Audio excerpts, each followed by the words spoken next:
আমাদের যিনি চেয়ারপারসন সাবেক প্রধানমন্ত্রী দেশনেত্রী বেগম খালেদা জিয়া তিনি অনেক অসুস্থ। আমি আপনাদের কাছে তার শারীরিক সুস্থতার জন্য দোয়া কামনা করছি। সেই সাথে আমাদের দলের চেয়ারম্যান ভারপ্রাপ্ত চেয়ারম্যান জনাব তারেক রহমানের সুস্থতার জন্য আপনাদের কাছে দোয়া কামনা করছি। আমার জন্য দোয়া করবেন। যারা বিগত 15 বছরে গণতান্ত্রিক আন্দোলন করতে গিয়ে শাহাদাত বরণ করেছেন তাদের জন্য আপনারা দোয়া করবেন। কুফর থেকে মুক্তির ব্যবস্থা না করা হয়, অচিরে একটা ডাক আসবে, সে ডাক হবে শাহাদাতের ডাক, সে ডাক আসবে ইসলামী বিপ্লবের ডাক। সে বিপ্লবে শহীদ ঈদগাহে রক্ত দেওয়ার জন্য জমায়েত হতে হবে।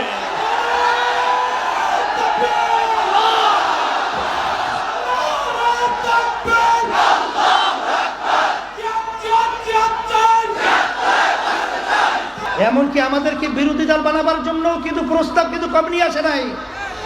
2, 4, 5, 10টা এমপি আমাদের জন্য অন্টুর ব্যাপার ছিল, কিন্তু ইসলামী আন্দোলন বাংলাদেশ পরিষ্কার বলেছে যে এই দেশের ভিতরে 92 জনের মতো মুসলমান বসবাস করে।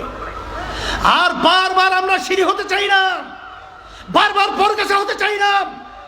ইসলাম থাকবে বাংলাদেশের মধ্যে বট বৃক্ষের মতো, বাতিলদের তার ভাগে ভাগের জন্য আবির্ভূত হবে বাংলাদেশ।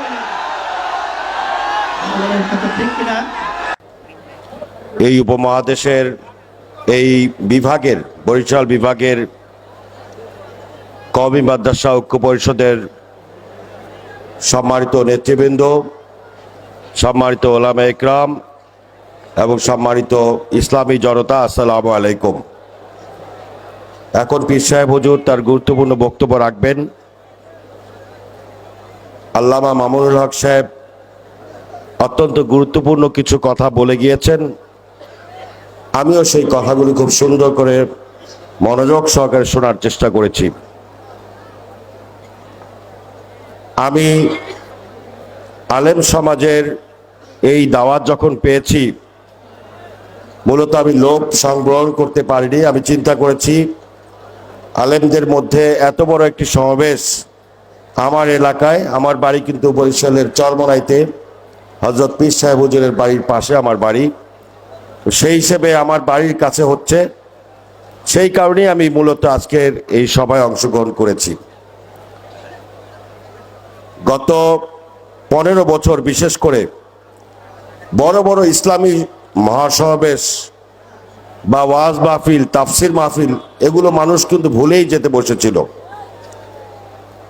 একটু আগে আপনাদের এই মহাসচিব সাহেব বক্তব্য রাখতে গিয়ে বলেছিলেন যে এত বড় সমাবেশ অনেক দিন এই মাঠে হয় না, অথচ বরিশাল অঞ্চল হচ্ছে ইসলামী জনতা আলেম ওলামাদের অঞ্চল। এই অঞ্চলে এই মৌসুমে বড় বড় ওয়াজ মাহফিল হওয়া এটা একটা সংস্কৃতি ছিল।